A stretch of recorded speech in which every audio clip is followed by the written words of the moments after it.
Hola, ¿qué tal? ¿Cómo estáis? Bueno, lo primero, qué ilusión me hace volver a estar en Finet Talks, en el podcast este de moda, unos podcasts más escuchados de finanzas e inversión.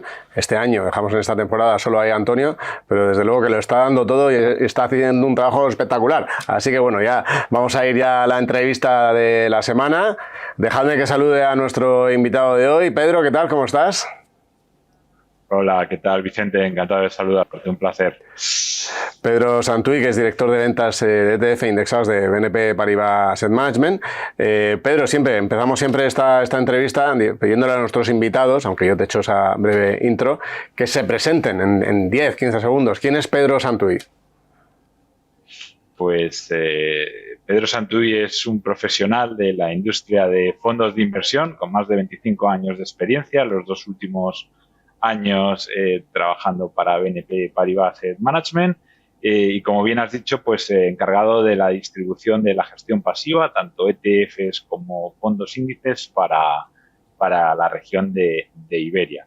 BNP Paribas Asset Management, el grupo de gestión de activos de BNP Paribas, con unos 550.000 millones bajo gestión, de los que aproximadamente el 10%, 50.000, pertenecen a la gestión pasiva. Muy bien, pero vamos a entrar ahora un poco más en gestión pasiva y en concreto en ETFs de renta fija. Antes, dejadme que recuerde dos cositas. La primera, nada de lo que hablamos aquí son recomendaciones de inversión, cada uno tiene que hacer su tarea, informarse, hacer sus análisis o bien contratarlos de un asesor financiero que le ayude con sus carteras. Y la segunda, que si nos dejáis un like, aprovechamos ahora, si nos dejáis un like o compartís esta entrevista, pues le llega a más gente y así pues el conocimiento que generamos a través de Finet Talks se propaga. Así que, bueno, muchas gracias, porque siempre lo hacéis, yo os lo digo para que lo hagáis ahora, aprovechéis este momento. Bueno, vamos a ir ya con la entrevista con Pedro, que yo lo primero que te diría es, oye, ¿por qué ETFs de renta fija? Porque claro, normalmente cuando pensamos en ETFs nos vienen siempre los de renta variable, los de acciones, son los más populares. Pero, ¿cuáles son, cómo son estos ETFs de renta fija?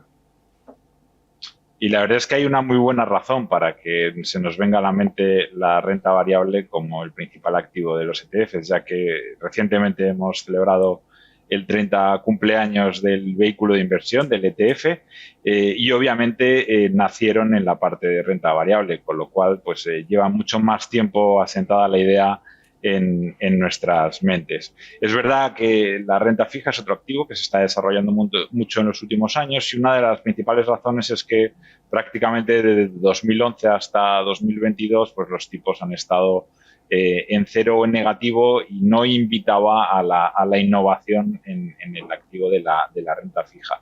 Desde hace un par de años, con el inicio del ciclo de subidas de los tipos de interés por parte de los bancos centrales, pues este interés en la renta fija ha hecho que se desarrolle la industria de los ETFs de renta fija. Y solo por poner un poco en cifras, la cartera media de un cliente suele tener el doble de peso en renta fija que en renta variable. La penetración de los ETFs de renta variable en carteras ha sido bastante elevada y nosotros esperamos que esta penetración de los ETFs de renta fija sea creciente en los próximos años. ¿Cómo se determina un poco el rendimiento? Porque claro, estamos acostumbrados en los de renta variable, uno invierte en un ETF sobre Standard & Poor's 500, pero ya está, replica el Standard & Poor's 500. ¿Cómo funcionan en este caso los índices o qué tipo de índices son los que replican los ETFs de renta fija?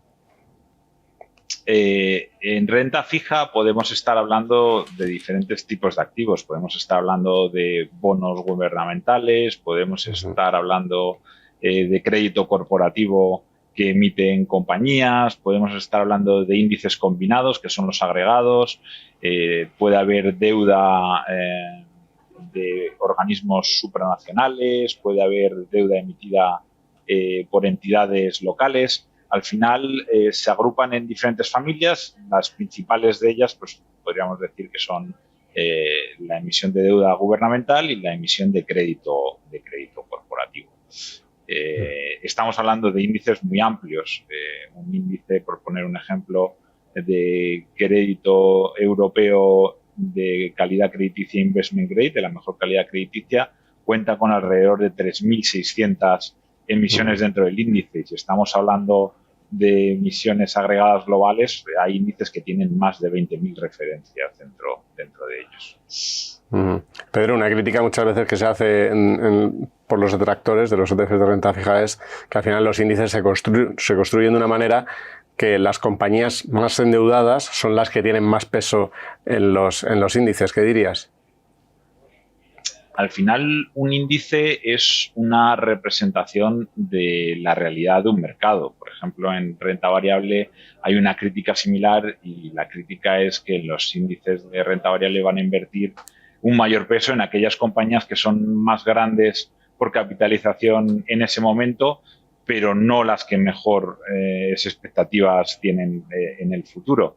En renta fija, pues pasa un poco igual. Al final, un índice de renta fija lo que hace es recoger todas las emisiones de determinados gobiernos o de determinadas compañías y obviamente aquellas compañías que no han emitido deuda es imposible que estén dentro del índice. El índice lo que hace es reflejar la composición del mundo real en el que vivimos y nos da un acceso muy diversificado a un tipo de activo que de otra manera es de difícil inversión. Pensemos que si quieres invertir directamente en renta fija, puede ser que el mínimo de inversión esté en el área de los 100.000 euros. Para la mayoría de los clientes poder diversificar una cartera de esa manera sería un desafío grande. En un ETF de renta fija tienes acceso desde una acción o incluso desde porciones de acciones que pueden estar en el área de los 5 o de los 10 euros, a un índice, como he dicho, de incluso 3.600 nombres. Con lo cual, esta es una de las características principales, el acceso a una cartera muy diversificada. Está fenomenal porque realmente, pues eso, con muy poco dinero replicas toda una cartera que era algo que no existía. ¿Qué otras ventajas dirías que tiene la inversión en renta fija a través de ETFs? Al final, la inversión en renta fija comparte muchas de las características de la inversión en ETFs de renta variable.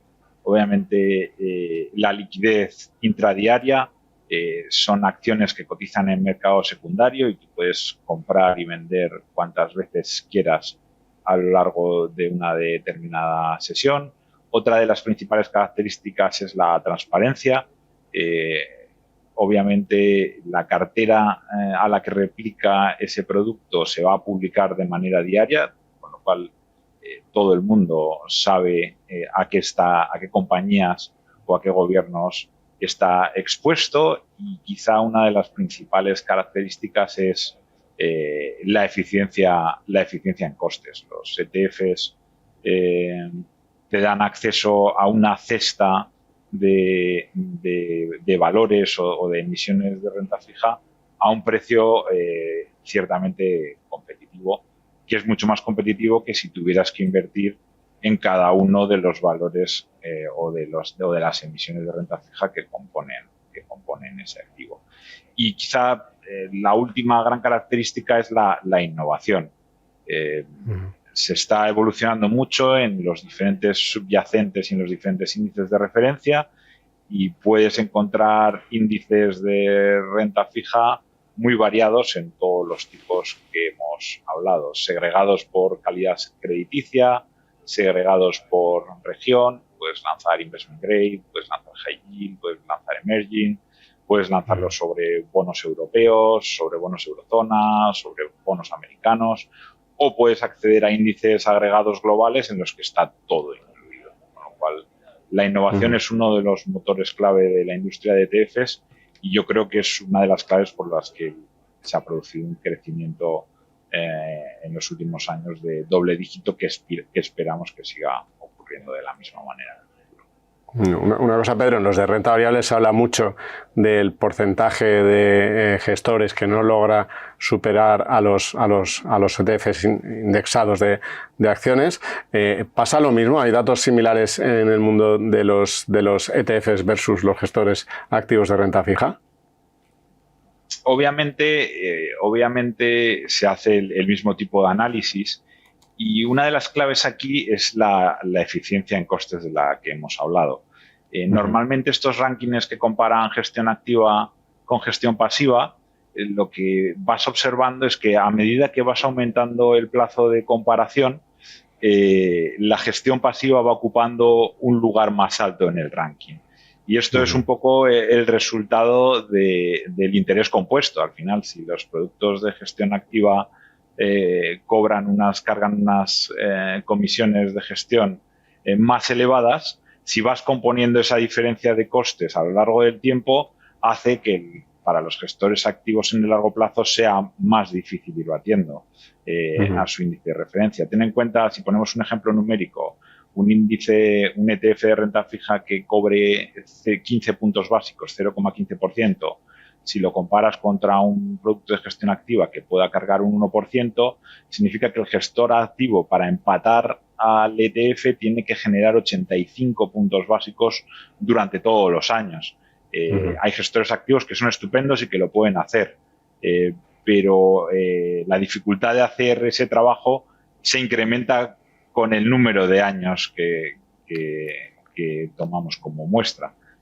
Con lo cual, igual que en renta variable, el largo plazo beneficia a las inversiones que son más eficientes en costes, porque sí que es cierto que en gestión activa pues puedes tener años de alfa positivo y años de alfa negativo, mientras que en la gestión indiciada, que no pasiva, pues esto va a ser una constante a lo largo del tiempo.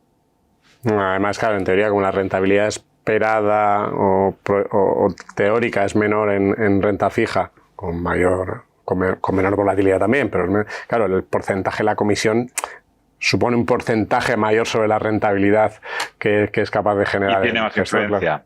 Claro. Efectivamente, claro, sí. Si en renta variable pues tienes una rentabilidad esperada en largo plazo de entre el 12 y el 15%, a lo mejor, dependiendo de la calidad crediticia de la que estemos hablando, en renta fija, pues esto puede ser a lo mejor la mitad. O si hablamos en los últimos 10 años con tipos a cero, pues la rentabilidad es casi nula, con lo cual la influencia de la eficiencia en costes es, si cabe, más importante en los productos de renta fija. Y otra cosa, se habla también cada vez más de ETFs activos, que en realidad es bajo el vehículo ETF, que sí haya un modelo de gestión. ¿Crees que esto también en renta fija poco a poco va a ir ganando peso, o piensas que primero tiene que darse el desarrollo de los indexados que no han crecido tanto efectivamente hasta ahora como en renta variable? Yo creo que la innovación en el mundo de los ETFs es imparable. Y creo que la gestión activa en renta fija se va a desarrollar probablemente también a doble dígito. Y creo que eso es bueno para el cliente final, porque cuantas más opciones tenga de inversión, pues más positivo es para él, más opciones tiene para gestionar su cartera y generar retornos positivos. Nuevamente aquí entra un poco la eficiencia en costes. Muchos gestores activos y la gestión activa puede cargar un fee, y obviamente la gestión activa dentro de los ETFs va a estar en un rango de coste intermedio entre lo que es la gestión pasiva pura y la gestión activa, con lo cual yo creo que tienen mucho trecho y mucho camino para desarrollarse y para hacerse un vehículo de inversión muy importante, dado que el punto de partida inicial es muy bajo, con lo cual los crecimientos esperados en los próximos años son elevados. Y después, si me permites, la gestión activa se puede entender de diferentes maneras. Nosotros en BNP Paribas Asset Management hemos lanzado unos productos que no tienen un objetivo de alfa, pero que sí tienen un objetivo de maximización de criterios de sostenibilidad. Y estos productos se han considerado como gestión activa, porque realmente van a tener un universo de referencia, pero la selección de los bonos y de las emisiones que va a haber en el producto se van a hacer con una metodología interna. Eso es, digamos, gestión activa. O sea, que la gestión activa puede buscar generación de alfa o puede buscar generación de otros parámetros sostenibles, como es el caso de los productos que hemos lanzado recientemente. Ahí el inversor que lo contrata tiene que tener claro que puede tener un diferencial con el índice, con el benchmark, un tracking error un poco superior, ¿no? Porque efectivamente entran en juego otros criterios. No, y efectivamente es interesante esto, porque el principal criterio que se ha seguido para la selección de esta estrategia es la minimización del tracking error, justo. Todos los productos tradicionales de renta fija sostenible seguían unos índices sostenibles. Si comparabas el tracking error entre el índice tradicional y el índice sostenible, pues había un tracking error elevado precisamente por estas consideraciones. Lo que hemos hecho ha sido desarrollar unos productos con benchmarks tradicionales, pero con características sostenibles. Y el principal objetivo de la optimización es minimizar el tracking error. Los clientes quieren tener seguridad en el retorno que va a darle un tipo de producto. Y normalmente prefieren gastar su presupuesto de riesgo en productos de gestión activa y que la gestión pasiva, digamos, no añada riesgo a su cartera. ¿Cómo suelen tratar los ETFs eso? Los clientes, perdón, los ETFs de gestión indexada. ¿Es para la parte central de los clientes, de las carteras, más, digamos así, para la parte estructural, y dejan esas inversiones más en gestión activa para la parte pues más periférica o más táctica? ¿Qué estáis viendo vosotros? No, es muy interesante porque cuando un cliente empieza a tener exposición a diferentes activos a través de ETFs, siempre el comienzo lo hace de una manera táctica. Lo hace un poco para probar el funcionamiento del producto, para ver si se comporta tal y como esperaba, para ver si la estructura de costes es la que esperaba, para ver si es líquido, para ver si es una solución para su inversión. Y lo que suele ocurrir es que en el medio plazo esta utilización táctica se transforma en una utilización estratégica y pasa a ser parte del core de la cartera. Hay mercados donde ciertamente es bastante más difícil, son mercados muy eficientes, donde es más difícil generar alfa, y normalmente los clientes pasan a utilizar los ETFs para esa parte core de la cartera en mercados donde la generación de alfa es más complicada, y utilizan ese presupuesto de riesgo en otro tipo de activos o en otros mercados donde creen que esa asignación de riesgo va a dar mayor retorno. Con lo cual, idea muy clara, casi todos los clientes comienzan por una utilización más táctica que después muta en una utilización estratégica una vez que se ven las bondades del vehículo de inversión. ¿Cuáles dirías que son las tres claves, los tres factores principales que debe mirar el inversor a la hora de elegir un ETF de renta fija? Claramente lo más importante es ver el índice de referencia, saber exactamente a qué quieren estar expuestos. La segunda yo diría que es el coste, como hemos comentado antes, en renta fija con un retorno esperado ligeramente inferior a la renta variable, la eficiencia en costes es muy, muy importante. Y la tercera, sobre todo, yo creo que es un poco la liquidez y la capacidad de entrar y salir dentro del producto que se puede ofrecer en el mercado secundario. Esas para mí son las tres principales. Hablamos mucho de duración en renta fija. Perdón, sí, perdón, Pedro. No, sí, está bien. Vale. Digo que hablamos mucho en renta fija siempre de la duración, con el tema de los movimientos en los tipos de interés y demás. ¿Cómo se aborda la duración en los ETFs de renta fija? Hay ETFs en concreto, ¿no?, de distintas duraciones. Efectivamente, la creación, al final hay índices de corto plazo. Por ejemplo, en nuestro caso, en crédito europeo, tenemos productos que van desde una duración de 0,65 hasta una duración de 4,80, y en gobiernos europeos tenemos duraciones que van desde los 2 años hasta los 7, aunque ahora vamos a ampliar la gama. Obviamente la visión de tipos influye mucho. Con tipos positivos hay una parte de rentabilidad que es el carry, es el cupón que van a pagar esas emisiones, y que obviamente no ha estado ahí durante mucho tiempo. Ahora ha vuelto la rentabilidad. Y después está el efecto mercado. Sabemos que el precio es inverso al tipo de interés. Creemos que los tipos de interés puedan haber hecho pico, y a partir de ahora lo que se espera son bajadas de tipos de interés, lo que va a redundar en un incremento de los precios. Así que el rendimiento esperado de la renta fija pues va a venir por dos lados.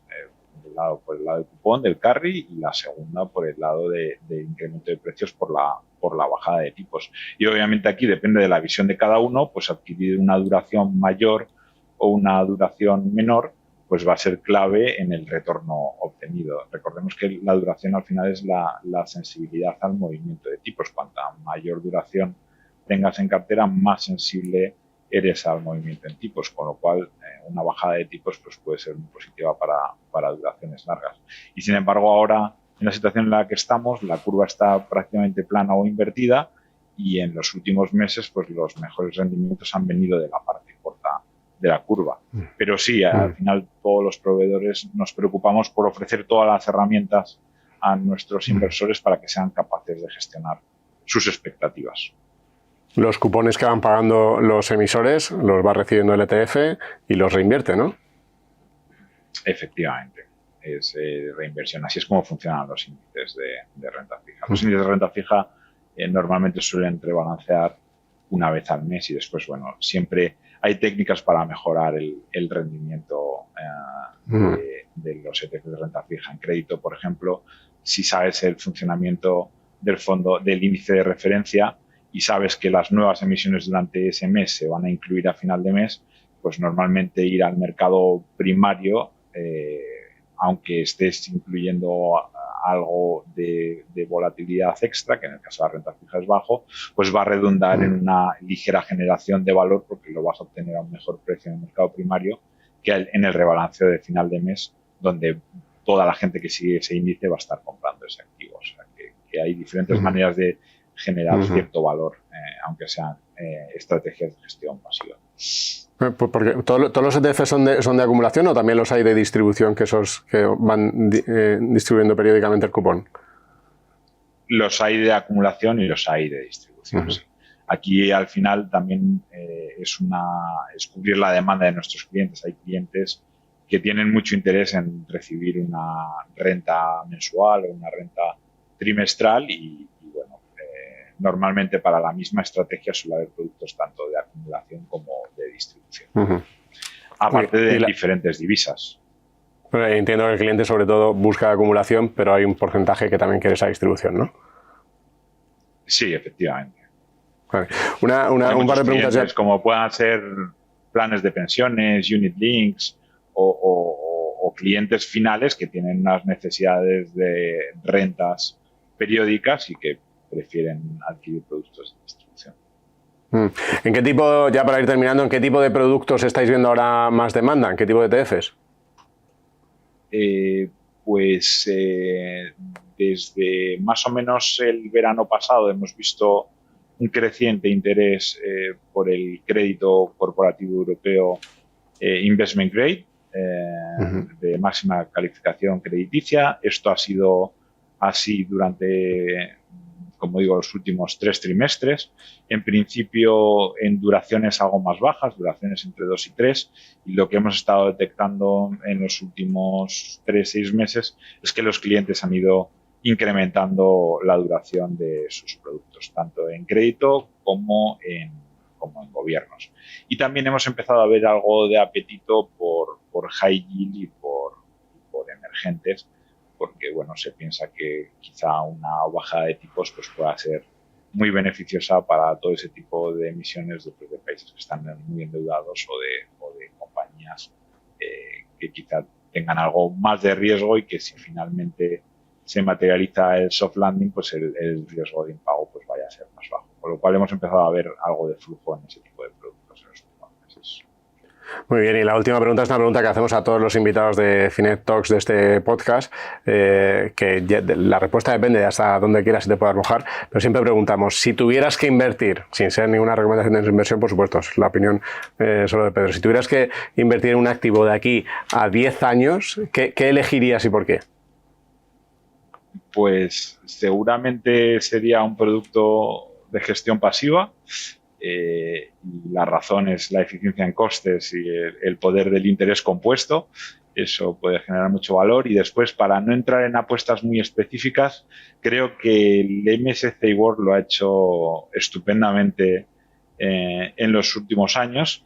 Y aunque es verdad que probablemente la parte de Norteamérica haya estado haya dado un retorno superior, pues como ninguno tenemos la bola de cristal, yo apuesto al MSCI World porque creo que la economía mundial va a cambiar. Además, lo bueno de un MSCI World es que el peso relativo de las regiones va a ir variando según de bien lo haga cada mercado. O sea que hasta ahora Estados Unidos lo ha hecho muy bien y el peso relativo ha sido muy alto, pero si es Asia, como se espera, la que pueda empezar a hacerlo bien, pues eso va a ir generando un mayor peso en esos países y por lo tanto un retorno creciente de esa región. Con lo cual, para mí, un MSCI World de gestión pasiva creo que es una manera muy eficaz y muy eficiente de obtener retornos en línea con la economía mundial. Muy bien, pues nos vamos a quedar con eso. Ha sido un placer tenerte por aquí, Pedro. Muchas gracias por tu tiempo. Muchas gracias a ti, Vicente. Un placer. Gracias a todos por haber seguido esta conversación, esta entrevista. Os agradecemos como siempre si la compartís. Y nada, Antonio, lo dejo ahí en tus manos.